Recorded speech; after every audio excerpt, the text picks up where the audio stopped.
Graph chart. আমরা অনেকে graph chart লিখতে পারি, কিন্তু গ্রাফ চার্ট কিভাবে লিখলে যে আমাদেরকে 10-এর মধ্যে 8 বা 9 বা দিতে পারে তা আমরা জানি না। গ্রাফ চার্ট সহজ মনে হবে, আমরা সহজভাবে লিখি, তাই গ্রাফে আমরা মার্কও কম পাই। তো গ্রাফ চার্ট বেশিরভাগ স্টুডেন্ট কিভাবে লেখে? The graph shows that, the graph shows that. তখন হয় কি, খাতার মন মাইন্ডটা চেঞ্জ হয়ে যায়, কারণ গ্রাফ শোটা বেশিরভাগ কোশ্চেনে দেওয়া থাকে। তখন যে স্যার বা টিচারে খাতাটা কাটে, তখন তার মন মেসে পুরোটা চেঞ্জ হয়ে যায়। কি রে, এই পুরা কি পারে, এই পুরা কি পারে, হুদাই লেখে graph, the graph shows that. তো যদি গ্রাফে একটু ভালো করে লেখা যায়, মার্ক একটু অনায়াসে বেশি দেয়। তো আমরা কিভাবে গ্রাফ চার্ট লিখি, মানে আমি কিভাবে গ্রাফ চার্ট লিখি? আমি গ্রাফ চার্ট লিখে দেখো, the graph represent, indicate, narrate.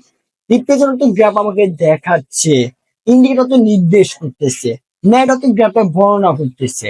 তো তারপর আমি কি দিতাম, একটা টপিক দিতাম, মানে যে গ্রাফটা যে টপিক্স এর উপর থাকবে সেই টপিক্স দিতাম। তারপর ওভার দ্য ইয়ার, মানে বেশিরভাগ ক্ষেত্রে স্টুডেন্ট এখানে এই কথাটা লেখে না, লেখে দা এত থেকে এত ওভার।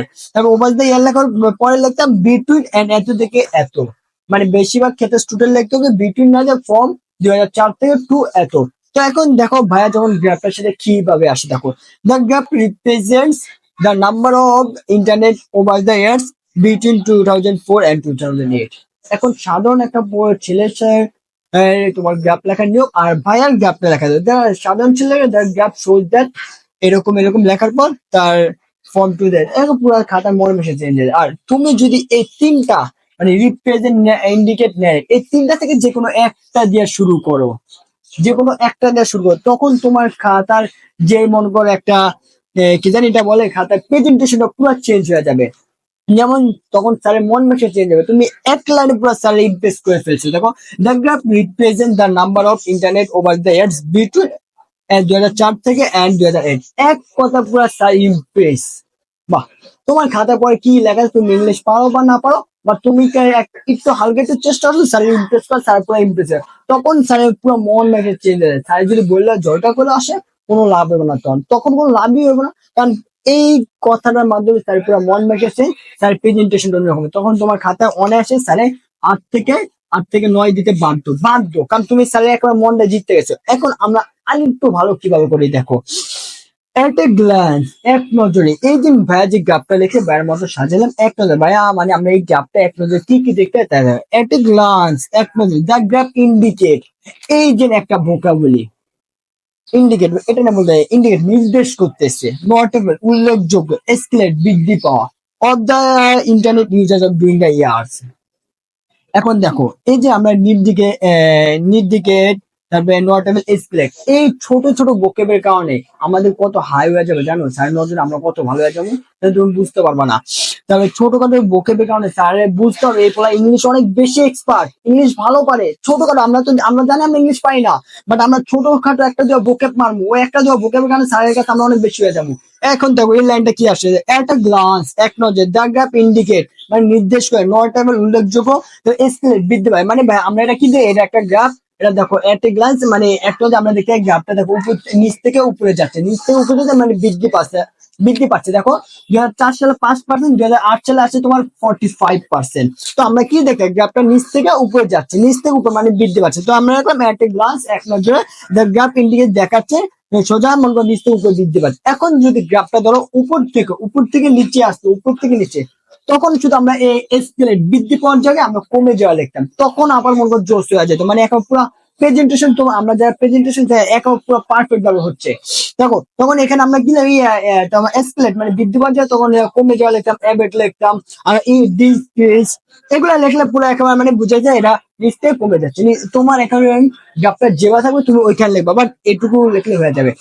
আবার মাঝে মাঝে গ্রাফ মনে করে এরকম হয়, আপ ডাউন আপ ডাউন, মানুষ বাড়ে কবে বাড়ে, তখন আমরা এখানে নর্মালের পরে এখানে স্কেলের জায়গায় লিখতে পারি। দেখো রাইস অ্যান্ড আপ ডাউন, মানে ওটা নামা করতেছে। এই মাত্র দুটা লাইন তোমার পুরা গ্রাফের মন মানিকটা, স্যার যদি বইয়ের সাথে জর্গা করে আসে, তোমার ওই স্যারের কারণে তোমার ফিদ হয়ে যাবে। আমাদের কাজ হলো যে খাতাটা এমন ভাবে প্রেজেন্টেশন করা, জানি স্যারের কাজ, স্যারের যদি বললে জর্গা করে তাহলে জানে, তারপর জানি স্যারের মন মানিকটা চেঞ্জ হয়ে যায়। এই দুটা কথা তুমি জানো তোমার স্যারের কতটা ইমপ্রেস হয়ে যাবে। দেখো, তবে আমরা অনেকে আছে মাঝে মাঝে রাইস বৃদ্ধি এগুলো যায় না, বাট এগুলো একটু টুকটাক লাগে। তো ভাইয়া কিছু কিছু যেরকম দেখো, বৃদ্ধি পাওয়া, এসকেলেট, রাইস, ইনক্রিজ, দেখো ইনক্রিজ একটা মজার বিষয়, 99% প্রবলেম বৃদ্ধি পাওয়া অর্থ ইনক্রিজ জানে, ঠিক আছে, বাট তুমি যদি ইনক্রিজের জায়গায় এই দুটা থেকে একটা বসাও তখন আবার মন বেড়ে যায়, তখন স্যারে মনে এসে বুঝতে পারবে আসলে ছেলেটা বোকা বলিতে অনেক স্ট্রং। তুমি স্যারে বুঝাই, তুমি ইংলিশে ভালো, তোমার স্যারে বুঝাই তুমি তুমি নিজে জানো তুমি ইংলিশ পারো না, কিন্তু স্যারে তো বুঝাই দেবো। তো যদি তুমি স্যারে বুঝাইতে চাও তুমি ইংলিশ অনেক ভালো, তো এই ছোটখাটো ট্রিক্স ইউজ করো, এগুলো কয়েক ট্রিক্স, এগুলোর মাধ্যমে মার্কস দেওয়া যায়। তারপরে দেখো হ্রাস, কমে যাওয়া, অ্যাবেট, ফল, ডিক্রিজ, এগুলোর মাধ্যমে এক কমে যায়, আবার মাঝে আমরা আপ ডাউন, আপ ডাউন, বাইরে যাওয়া, কমে যাওয়া, এরকম না, এরকম তখন লিখতে হবে। দেখো রাইজ এন্ড অ্যাবেট, আপ ডাউন, এগুলো লেখলে যায় মাত্র এই দুটো লাইনে তোমার পুরো প্রেজেন্টেশন স্যার মন মেশে সবচেয়ে অনায়াসে তোমার নিচে গালি লেখা দাও নিচে, তারপর স্যার কিছু দেখবো না, ওই হালা বোতালা কিছু দেখবো না, ওই হালাই কিছু জানে না তখন, কারণ তুমি তার মন জিতে লাইছো। এখন এই দুটা সেন্টেন্স আরো কিছু আছে যেটা গুরুত্বপূর্ণ একটা জিনিস আছে, ওইটা দেখলে তুমি অনায়াসে বুঝতে পারবা। 3 নাম্বারটা, বেশিরভাগ ক্ষেত্রে স্টুডেন্টরা কি করে এই সালগুলো ভালো করে দিতে পারে না, তারা দেয় ইন 2005, 2006, দ্য নেক্সট ইয়ার, এমন চমন এমন, যার কারণে তাদের খাতাগুলো ভালো করে। আর আমরা কি করলাম, যদি পরীক্ষা হলে কোশ্চেন 5টা বছর থেকে 4টা থেকে 6টাতে আমরা 6 রকম দেবো, আমরা দেখলাম কি ইন 2004, এটা ইমপ্রেস করার বিষয়। তারপর দ্য নেক্সট ইয়ার মানে 2005-এর ডা, তারপর দ্য ইয়ার অফ 2006, এইটার পরে ইমপ্রেস, দেখো একটার পর একটা ধাপে ধাপে ধাপে ধাপে যেতে, আফটার 2007 মানে শেষের আগেরটা, লাস্ট বছর। আর যখন সবচেয়ে লাস্ট যে বছরটা হবে ওই বছর তুমি সবার একবার দ্য লাস্ট ইয়ার ইন 2008, এই কথাটা এই মনে করে যেমন একটা বুঝে। এখন তোমার পার্সেন্ট লিখে ধরো ভাই লিখলাম এই মানে এই ইয়ার গুলো এভাবে সাজা পর পার্সেন্ট দাও, ইন ইন ইয়ার এত এত দেওয়া, রেটটা রেখে দেওয়া, যেমন 40% রেট দিয়ে দিলাম, রেটে এত এত, এইভাবে লেখা সাজাবো 5 রকম দেশাই। আশা করি এইটুকু, এই যে এই 5টা ইয়ার তোমার পরীক্ষায় যে কটা ইয়ার থাকবে যদি ইয়ারটা এইভাবে সাজাতে পারো তখন সে আরো ইমপ্রেস হয়ে যাবে। আমাদের কাছে সার্ভে ইমপ্রেস করা একটু টেকনিক কাটা, এগুলো কয় টেকনিক সারা জীবন পড়ে এলাম, যেগুলো সহজ ওগুলো আমরা জোর দিই, এখানে মার্কস কম আসে। আর সহজগুলো হালকা একটু টেকনিক্যাল লাগলে মার্ক দিবে না, ওই ব্যাটার বাপে তাদেরকে মার্ক দিয়ে দিবে।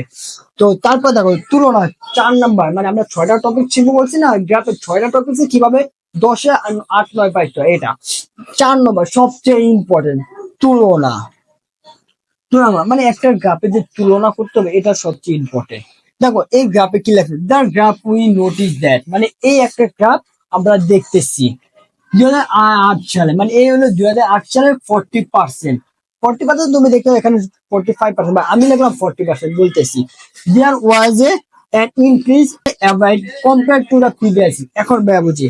এখন দেখো তোমার সবার আগে 2004 সালে একটা দেওয়া আছে 5%, 2008 সালে 45%, এই দুটার তফাৎ করতে পারবে, মানে তুলনা কত পার্সেন্ট বৃদ্ধি বা হ্রাস পেয়েছে। বাইরে এইখানে একটা জাস্ট সিম্পল একটা আঁকলাম, যেখানে দেখো 2004 সাল 2008 সাল, এই দুই মধ্যে 40% ডিফারেন্ট, 40% ডিফারেন্ট ইনক্রিজ মানে বৃদ্ধি পাইছে, মানে 5 থেকে 45 এ গেছে, 40% বাইরে গেছে, তাই বা এখানে ইনক্রিজ বসাবো, মানে ইনক্রিজ বসাইলাম। আর অ্যাবেট লিখলাম, জানতে তোমরা যে মাঝে মাঝে অনেকের সময় কমে হয় না, তাই তুমি এই দুটার মধ্যে একটা দিবা, ইনক্রিজ অথবা অ্যাবেট, ইনক্রিজ অত বৃদ্ধি বা অ্যাবেট অত কমে যাও। যদি মনে করো টিভিএস গেছে, ধরো 2004 সাল যদি 45% থাকতো আর 2008 সাল যদি 5% থাকতো তখন কমে যেত, কারণ নিচ থেকে উপরে জল কমে যায় না। আর বাইরে জাস্ট এখানে বৃদ্ধি পাওয়ার ক্ষেত্রে এখানে 40% বৃদ্ধি দিলাম, যদি কমে যেত ইনক্রিজ দিতাম।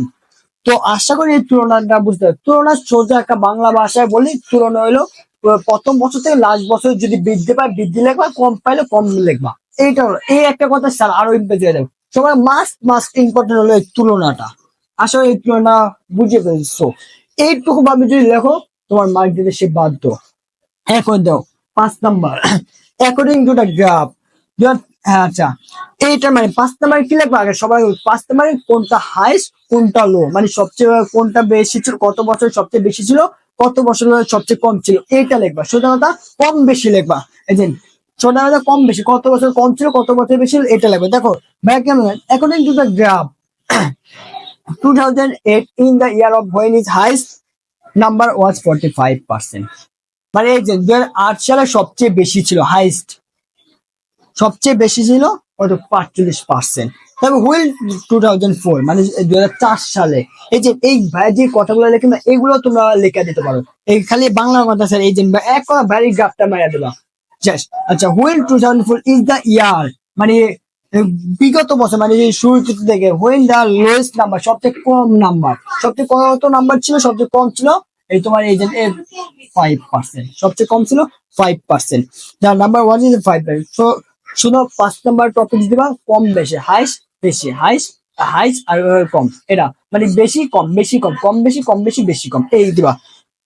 লাস্ট লাইন, একেবারে লাস্ট লাইন, অ্যানালাইজ, মানে তুমি এইটা বিশ্লেষণ করলা, করার পর এটা কি কি বুঝলা, মানে নাকি বাইরে গেছে না কোন মা গেছে নাকি আপ ডাউন করতে, এই কথা লেখা দেওয়া শেষ। তো এখানে বাইকে লিখলাম দাও অ্যানালাইজ দ্য গ্রাফ, মানে এটা দেখতে মানে এইসব কথা না তোমার মাস্ক দেখতে হবে, এটা একটা টপিক্স এর উপরে থাকতে হয়। অ্যানালাইজ দ্য গ্রাফ মানে এই গ্রাফটা আমরা লেখা টেখা বক্ষ চক্র যা আমাদের যা লিখছি লেখাবো, আমরা তো কিছু একটা বুঝতে পারছি, ওটা দেখবো। when analyze the gap we can clear say that মানে আমরা কি পরিষ্কার ভাবে দেখতেছি, say that is increasing topics মানে দাও ইন্ডিয়ান মানে ক্লিয়ার ভাবে দেখতে এটা বাড়তাছে বাড়তাছে কি বাড়তাছে। এখন এই টপিক বলতে তোমার গ্রাফটা যে লাইনে থাকবে মানে যেটা নিয়ে থাকবে ওইটা লেখা যাবে। যেমন ভাইয়া লেখছি এখানে দ্য নাম্বার অফ ইন্টারনেট, এখানে নাম্বারটা শর্টকাট লেখছি, এই সমস্যা না ভাইয়া একটু বুঝার তোমাদের বুঝার জন্য একটু তাড়াতাড়ি বললাম দ্য নাম্বার অফ ইন্টারনেট। তো ভাইয়া কি লিখলাম, the analyse the graph we can clear say that আমরা মানে পরিষ্কার ভাবে দেখতে ইট ইট ইট রাইজিং, আচ্ছা ইট রাইজিং মানে এটা বৃদ্ধি পাচ্ছে, বৃদ্ধি পাচ্ছে কি বৃদ্ধি পাচ্ছে, এটা হলো এই the number of internet, number of ইন্টারনেটটা বৃদ্ধি পাচ্ছে, তাই আমরা এখানে ইজ রাইজিং।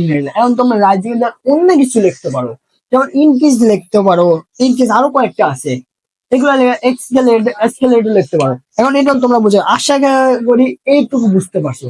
এই যে ভাইয়া যেভাবে গ্রাফটা আমি যেভাবে গ্রাফটা প্রেজেন্টেশন করছি, মনে হয় না আর কেউ এইভাবে হাতে ধরে গ্রাফ প্রেজেন্টেশন করবে। এইভাবে যদি তোমরা গ্রাফ লিখতে পারো, যদি তোমার গ্রাফে 15 থাকে তোমার মাস 12 দিতে বাধ্য, গ্রাফে 10 থাকলে তোমার মাস 8 থেকে 9 দিতে বাধ্য।